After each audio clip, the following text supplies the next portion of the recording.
Let's roll. This is Countercharge, your podcast for ranks, flanks, and kings of war.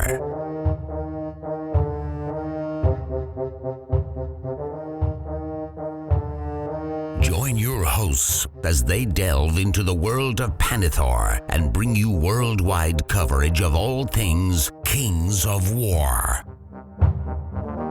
Hi, and welcome to Countercharge. I'm Terry Erickson. And I'm Rough Enough. And I'm Matt Croger. Welcome to our episode about the event Terry's trying to get up and running, called, I'm loving this name, Terry, Rocks and Cows. But before we get into that, it's been a while since you've been on the cast. So tell us what you've been up to in particularly in Kings, I guess. Well, I've been playing real heavily into Bassalia lately. I started a project. I'm doing like a Greek motif Bassalia list because now that Orion's a playable unit, seeing as how he's like my favorite character, I pretty much have to play Bassalia now. So here we go. So I've got some of that done, and then I've been pushing real hard to finish a Trident Realm list for the 3,000 for the event in case we need a ringer or whatever. Other than that, I've only made it to one tournament this year, but I'm kind of, invested into making this thing happen. So that's kind of my allowance. Yeah, we missed you at Masters in Minneapolis. We were hoping you were going to make it. I really wanted to. It didn't line up in my schedule. Just life and everything didn't let it happen. Well, we were disappointed you didn't make it, but sounds like you've been busy behind the scenes on this new event, Rocks and Cows. And like Matt said, we had to get John as soon as I heard what it was called. I was like, this guy's a nutter. I was like, this guy's funny. So. And Terry, has Orion made it to the table yet? I've been using Orion, and I've been playing a lot of UB. I've been using the unit, like every list I write, I put him in there. Mm-hmm. I don't know how I feel about it. Sometimes I feel like he's a little, like he doesn't do what I want him to do as far as being a cruise missile to go attack somebody's hero. But like that disarmed thing that he can do is real slick. Being able to make it to where you're like weakened is real nice. It plays well into trying to grind, which is what I'm trying to make the list do. Yeah, I'm quite interested in the Bassalia changes too, actually. It's tempting me to buy even more new models. What is it about the Basilian update in Fracture that's really drawn you in besides just Orion? Well, Born by Angels is kind of fun. I've been using that a lot more than I thought I was going to. Not in the way that I thought I was going to. It's more of like a terrain mitigation tool than it is anything else, which is nice because I play a lot of infantry and ogres. Like that's my MO. Like the 3,000 point list that I'm running is like 18 drops and there's no cav in it at all. So it's all kind of slow. So being able to just hop over terrain rather than, oh, now I'm stuck in it is a godsend. Holy Lance on Sammy is a good time too. I just started doing that on Symacrius. Oh, that's a good time. Whenever you get a new list and there's new options there, and that Born by Angels it just when I read it, it just makes me think, oh, here come the Angels. We're gonna pick the guys up and we're gonna carry them across the field and drop them to where they need to go. I'm just waiting for somebody to model that up. Have Angels actually picking up horses and stuff. That's got to be on someone's radar. Yeah, that would be neat. So what's been going on in northern Minnesota? I know you guys have got this event coming up, but like, what's the scene like? And is it you're sort of northwest in Minnesota? Is that right? Well, more central Minnesota is central where we Minnesota. Are. Like we're 2.5 hours from Fargo, the cities, and Duluth. Like we're basically in the middle. So as far as a scene here, I have 3 local players, and I have one of the guys from the Wisconsin group has been real involved with helping me set up and the rules pack and stuff. Joe Pierce, he's been a big help.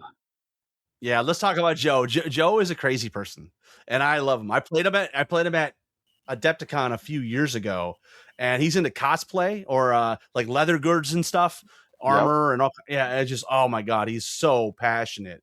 And I believe he had a Varnger army that he played against maybe it was goblins, I think. But yeah, we had a great time. We just kicked it, as Matt would like to say, we just kept kicking each other in the googlies. That sounds about right. Yeah. Normally you think Minnesota, Wisconsin, they don't normally get along, but you guys are proving everybody wrong. Well, that's because neither of us care about sports ball. It's Right. easy to get Football, along with for the sure. neighbor when there's no animosity over whose football team do you like more. Well, I tell you what, let's take a quick commercial break on the other side. We're going to get into this rocks and cows, and Terry's going to share with us all about this great new event. We'll be right back. I am Sam Kula, and I am still rebasing my Guardian Brutes, and you're listening to Countercharge. Welcome back. First of all, Terry, let's start with where the idea and the energy for this event come from?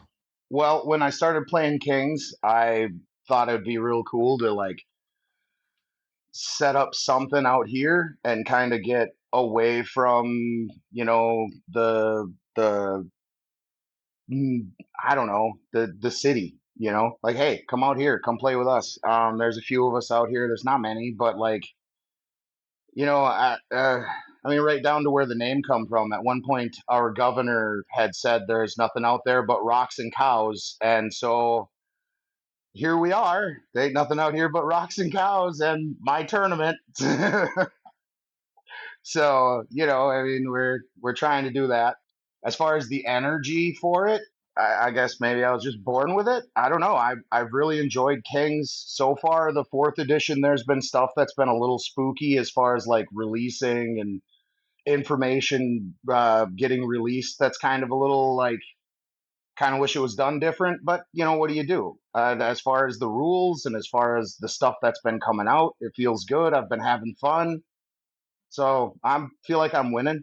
Yeah, awesome. Because you mentioned, I think, that there's only about 3 regular local players, as in really local. Yeah, as in the town that I live in of 2,500 people, there's 3 players. Our closest actual game store is like 35 minutes away, and there's some interest there. I've done a demo day. God, I did it. When did I do that? A year ago, 2 years ago now, I think. That went well. I mean, we had 6 people show up. I've got one person that's real interested and has said that he's been working on minis, but I mean, I haven't heard from him and I haven't gotten him to play anything on UB in a while. So I don't know. You know what I mean? So I'm assuming then where you're having the event has a nice long picket line for everyone to tie up their horses when they ride into town. Oh, absolutely. And when you walk out the door, you'll look over a cornfield and there may even be cattle in the distance. Rocks and cows. We'll be at the Ferndale Lions Community Center. Its neighbor is literally a pasture, which may or may not be a cornfield depending on the year. So I haven't been over there to see yet. What are you trying to do with this event? Like, what are your hopes? My hopes are to get enough people out to get it to count towards Masters, because that'd be kind of exciting to have a Masters qualifying event out here. I don't know. I'd like to see. I'd just like to see the community grow. I'd like to see another opportunity for more tournaments in the area. Because there's like 3 in Minnesota, and I thought, well, maybe we can get another one in there. Because what could another one hurt? Well, and where you're located is interesting, right? Because you kind of are like you mentioned, you're centrally located, but in the north. So you're not terribly far from the Twin Cities, Duluth. You could pull in Jeremy Altman, maybe from the Dakotas. You might actually be able to tap into players that haven't been making their way to Duluth or to Minneapolis. So that would be the dream, right? Get some new players to the table. Right. Get a little bit more spread out. I mean, it would be, yeah. As far as why, I just thought, after participating at Lady was the first game I played. And after that weekend participating, I was like, I want to do this. So I did what I needed to do to make it happen. I got the venue, I figured out rules pack and stuff, and off we went. Yeah, it's fantastic. And we should mention the event is going to be October 17th and 18th in 2026. So you still have time to sign up, and we'll get to all those details in a minute. But the one detail that we have to talk about, because you don't do anything small, it sounds like, Terry, because you're playing 3,000 points. 3,000 points. 3,000 points. I love it. I love it. No, okay. Yes. It's a lot of awesome. points. It is awesome. No, But I agree. It's awesome. Playing at 3,000 points is like, it's legendary battles. It's not like every time I make a list for whatever army I make a list for at 3,000 points, every time I feel like I have a complete army. I'm not cutting anything out to make room for something. It's what I want it to be. And it's just, for me, that's where I love playing. I have so much fun at that points level because there's so much that happens. I have all the pieces that I want. My opponent has all the pieces that they want. Nobody's like slighted and losing because, oh, well, you just had enough room because your stuff's cheaper. Now it doesn't matter if your stuff's cheaper because I can get a bunch of stuff too now.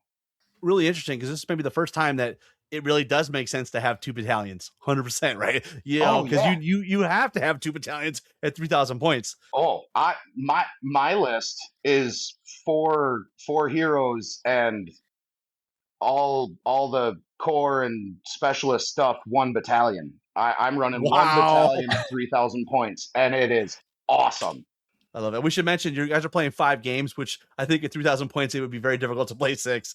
So and tell me, you guys are playing 170 minutes on the clock. How has that been for playing the game at 3,000 points? How has 170 minutes been working out for you guys? So far, it's been working well. We've not run into any real issues with that. We've tried like shooting heavy lists. We've tried a little bit of other stuff, and the time frame seems about right. We're also talking about like doing like a house clock so that way we can keep the games moving forward. Although I don't know, we've got the venue from midnight on Saturday morning till midnight on Monday morning, so it's not like we don't have time. It's just a matter of getting people home.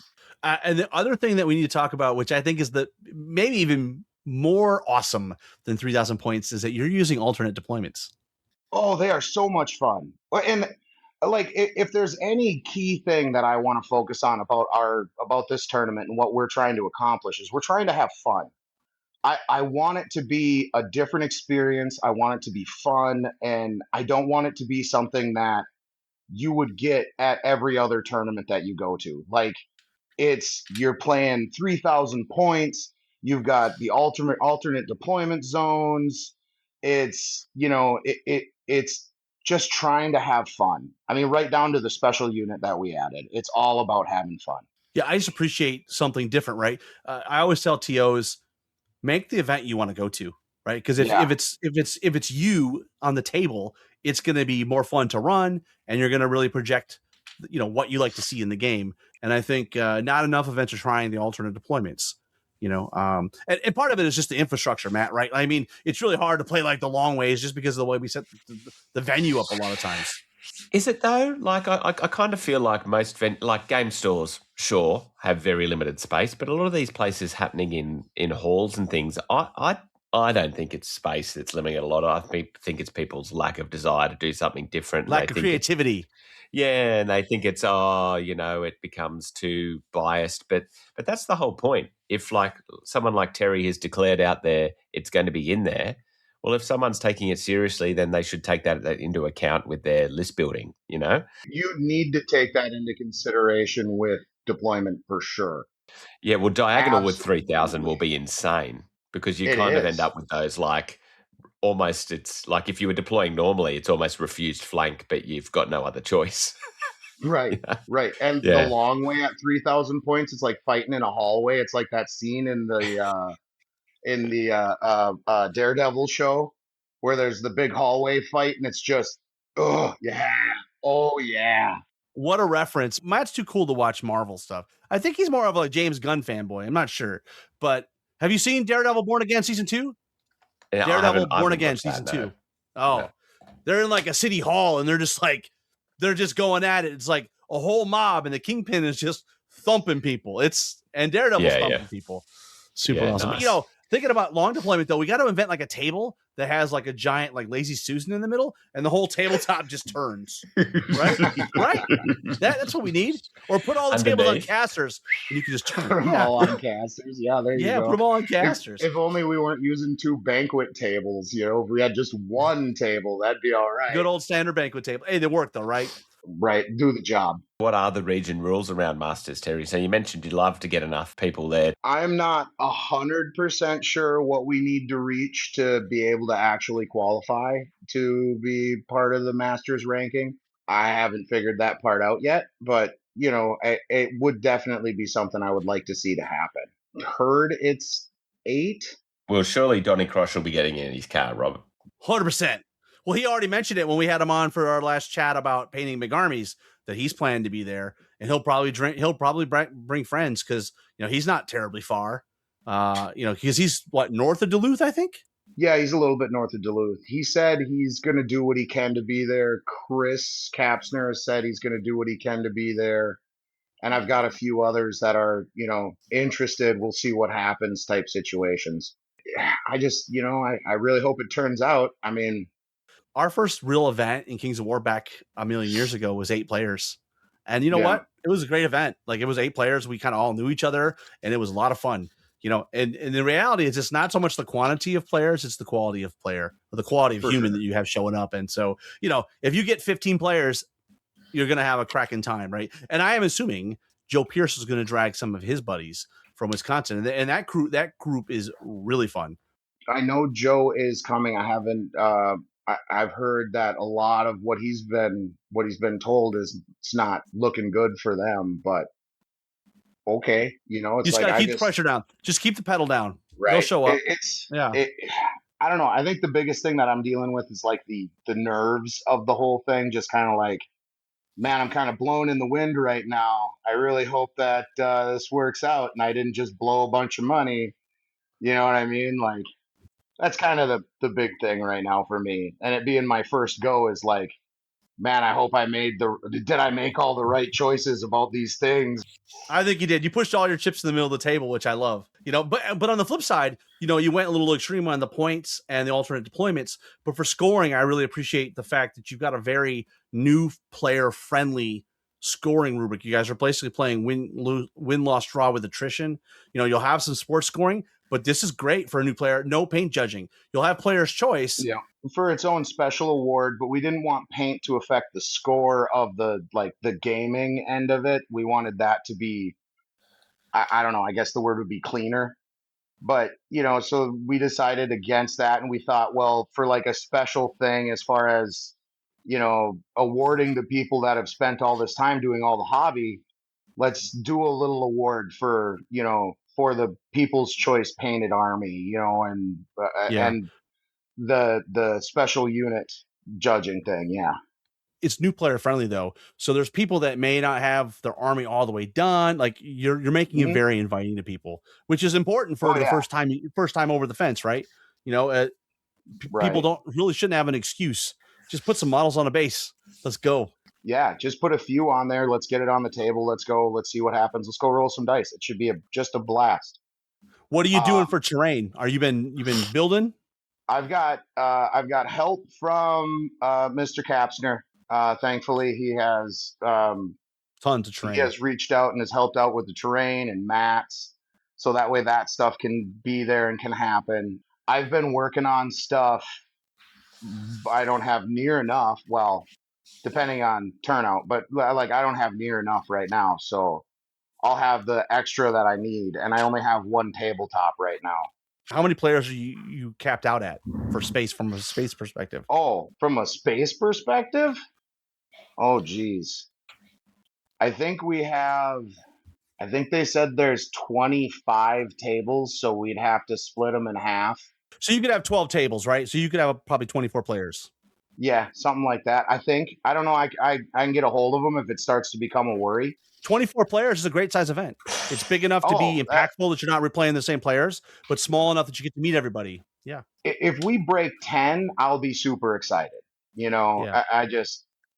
If we can get even, you know, like I said, 8 or 6 or whatever it is to qualify for Masters, I'm super excited. Heck, if it's only going to be 3 people, I'm super excited. We're going to have fun regardless. I mean, we've got this venue and games to play and tables to play on. Let's go. Are they allowed any of your D&D water, Terry? I might let them have some water. I don't know if it's going to be the D&D water though, because I might have to buy some new water by then. The D&D yeah. water's looking a little low. Yeah. Anyway, that was an off-air joke. His poor son couldn't have the D&D water. It's not. No, he's got it's not water for in kids. the house, man. The water in the house has even got flavor. It's just water, man. Talk to me about scenarios, right? I think you're gonna like figure out what scenarios you're gonna play and post that before the event. But are all scenarios on the table? Yeah, we've got a few of them that we're leaning towards. We're waiting. Our thought process was it's fairer for people to submit the list before the scenarios are announced, and that way we can do like we're going to do a matchup cast on Discord. So when you register and pay to be there, then you'll be able to you'll get an invite to the Discord, and when we do the matchup cast, we'll do it on Discord. But it'll be like a night before, like one of the nights before the tournament. We'll do that and announce what the first game is going to be as far as scenario and deployment and who you're playing and yada yada. Well, one of the things we got to talk about is the cows. Yeah, the cows. Going back in the day, we had an event in Fayetteville, Arkansas. It was called the Shiloh Slaughter. And they had these pigs that would fly and would run around because, Razorback State, right? Like, Checks out. They would, and so they would just go around the table and wreak havoc. And when I saw this, it took me back a few years because actually, Matt, that's the last time I actually won an event, which is many, many years ago at this point. But the cows, and I'm going to share what you've put in your pack a little bit because I think people are going to kick out of this. Out in rocks and cows country, we only have 2 things: rocks and cows. There will be rocks everywhere. We wanted to introduce the cows. It's kind of like the boys, but they're the cows. So, it's amazing. Across the snowy plains of rural Minnesota, there is a legend. The legend grew after years and years of harassment by the infamous the cows. They almost sound like a gang, Terry. Little. The cows may be found anywhere and doing anything they want. With this legend in mind, we have created the Running of the Cows Challenge. To complete the Running of the Cows, you must first make your cow unit.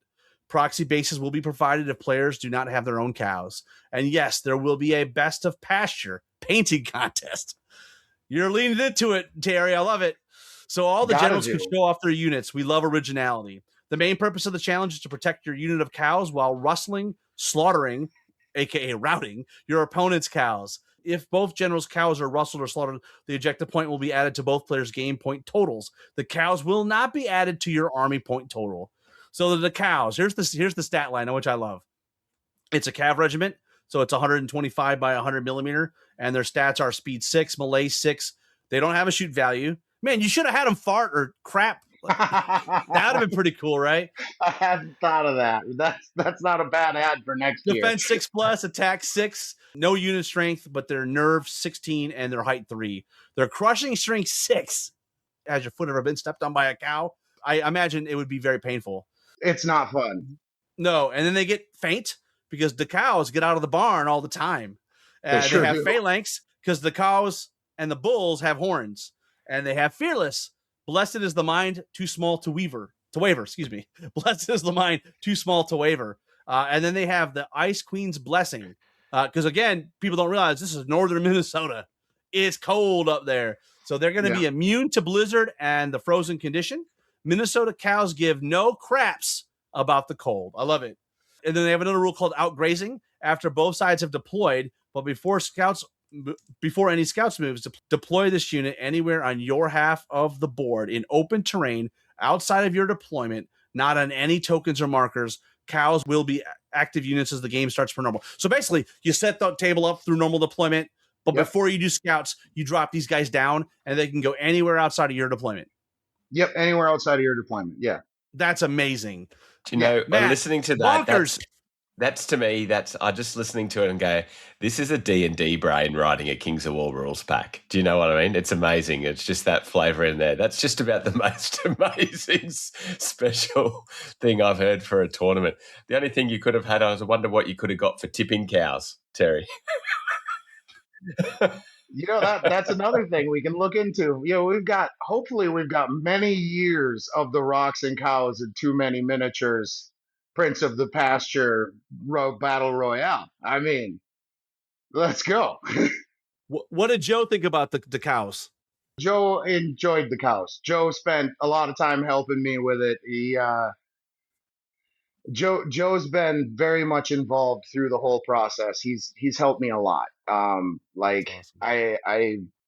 I came up with base concepts. He helped flesh things out. I helped build things from there. We've worked really. I feel like we've worked really well together. What I love there too, Rob, is a little bit of anti-meta in there, right? Being immune to Blizzard and things like that. So, those people that might be coming, Terry, that perhaps are a bit more competitive might need to change up their list thinking from what they're taking to every other tournament because they've got to deal with the cows.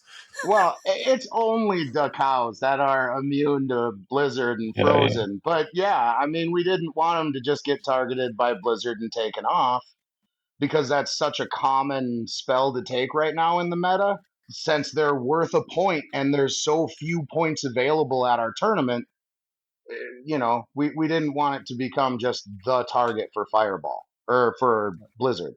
Well, we're going to include the tournament pack in the notes for this episode. So as you're hearing it, if you're available October 17th and 18th up in northern Minnesota, check the pack. You'll get all the contact information to both Terry and to Joseph. You guys are going to basically, those that sign up, your guys are going to you also have WhatsApp and Discord. Is that right?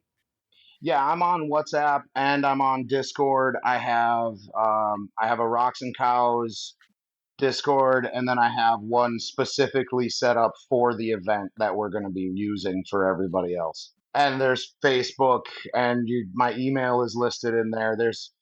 Although, if I'm going to be honest, if you're trying to get a hold of me, email is the least consistent way to do it. I was going to say, do they have email out that way, Terry? It's like smoke signals. I'm just surprised we can have a video conversation. I thought it was all tin cans and string. We do got to go up to the post office to get our emails still, but hey, we're getting them. It just takes a minute. Well, Terry, I'm really excited about this event. I think it's going to be pretty cool to hear. You'll have to keep us in the loop of how signups are going and how the event goes. I think it's going to be a lot of fun. It sounds like a blast. I want to listen to cow stories afterwards of how the cows went through the games. I hope it goes well. Like, really, I hope it just is as much fun as I've been having with it, getting ready for it. I am really looking forward to see what everybody else does with it. You know what I mean? Like, I'm really looking forward to see what people do for their special unit, like what they look like, what kind of lists people bring at 3,000 points. Like, there's so many options as far as just what lists are going to look like and how you got to play them and deploy them. And it's its own thing at 3,000. It really is. Like I said, legendary battles is about the best way I can put it. And I love it. Well, let's recap what we talked about tonight. October 17th, 18th, 2026, it's going to be at the Verndale Lions Community Center in Verndale, Minnesota, which, I'm assuming they can just Google it and they'll be able to get there. It'll take you right there. Perfect. And you guys are playing 5 games, 3,000 points, which is insane. 2 battalions, 170 minutes on the clock. You're using alternate deployments. You've got a win-loss draw plus attrition scoring system that doesn't require paint, which is really cool. You will have sports scoring, and then this crazy DeCows rule where you get a free DeCows unit. It sounds like a hoot of a time. Final thoughts, Terry? Outside of, come on out, come play with us, man. It's going to be a good time. We got a really nice venue. We're going to have some real good food. My better half is lining up some pulled pork for us with some homemade coleslaw. It's going to be great. I mean, the food is going to be fantastic, but the gaming should be just an absolute hoot. And we should have plenty of room for as many people as want to come. I mean, we'll find you a place. We'll find you a game at table. 100%. And we should have mentioned it's $50 entry. That's a hell of a price, a hell of a deal for a 2-day event with food. I mean, that's pretty good, Terry. So you must have pulled some strings. Well, yeah, I got a good venue at a decent deal. The food is, I mean, the food that's gonna be, what it's gonna be. But like, yeah, I'm doing the best I can to keep the price low, because I already know that people are gonna have to come in and find a hotel, or you know what I mean. Like, we'll have to figure some stuff out, But like, I already know that's a thing. So I didn't want to price people out, because for me, that's been part of my struggle, is being able to afford to attend these things, being a father of, a 12 and a 6-year-old. I'm kind of broke a good chunk of the time. So, I'm just kind of, doing the thing as best I can. I thought you were going to stop at a father of 12 then, Terry. I was like, I was like, no, I couldn't keep up with that. No. Oh God, no. Does he not know how kids happen? No, it is certainly not cheaper by the dozen up here. No, I'm far too in town for that nonsense. I don't have enough work for them to do. Yeah. I think that's a great idea that, that you're trying to keep it as achievable as possible for people, given the travel and things. So I hope it works out for you, mate. That sounds it sounds like so much fun. I'd definitely be getting on board that if I was somewhere in the vicinity. I'm also excited to hear from the people that don't get to a lot of events, that are probably not in the pockets of like Duluth or Minneapolis. I mean, Jeremy Altman lives in Rapid City, which I think that's probably like 8 or 9 hours away. So it's not close, but it might be one of the closer events to him. But it's closer. Closer. That might be doing a lot of heavy lifting, but it is there. Yeah, well, I mean, that's you're doing some good work there though, because you're putting an event in a place that, there are probably players that out in the wood, out in the rural area that, they don't have a place to come and play a game of Kings of War on a regular basis. And so, hey, if this becomes an annual thing, you can develop that thing like, hey, I only get to go out to one event a year, and this is the event. Even if we can find some more local people in the rural area out here, and we can actually build more onto the club of the 3 people that we have right now, that would be amazing. I would love that. And I think credit to you, Terry. I think, you mentioned it'd suck if you lost a bit of money over it, which it would. But, the easy thing to do for people is kind of go, oh, there's no one to play with in my area, or I can't do anything about it. But, you're putting it on the line and, having a go and trying to build it, the local scene. So, what more can a community ask for? Right. And just for another movie reference, build it and they will come. Terry, we're on the same page. I was going to give the Field of Dreams reference, right? I was like, we're just going to build a baseball diamond in the middle of Iowa and they'll show up, right? There you go. I built a tournament right next to the freaking pasture. Let's go. Yeah. That'd be the only other thing, Terry. Just get out in that cornfield next to it and like create a diamond. Maybe awesome. Maybe next year.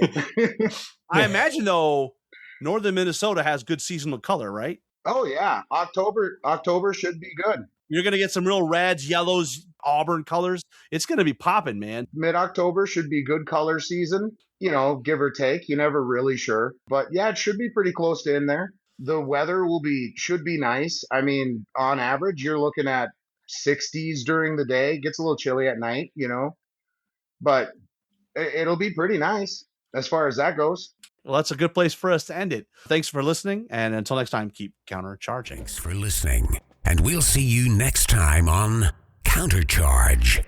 Please let us know what you thought of the show by emailing us at counterchargepodcast@gmail.com, on Twitter @countercharge15, or by commenting on the Countercharge Kings of War podcast Facebook group. If you enjoy the show, you can help others find out about it by leaving positive reviews on iTunes. Until next time, keep countercharging. Music is a composition of Kevin MacLeod and is licensed under Creative Commons.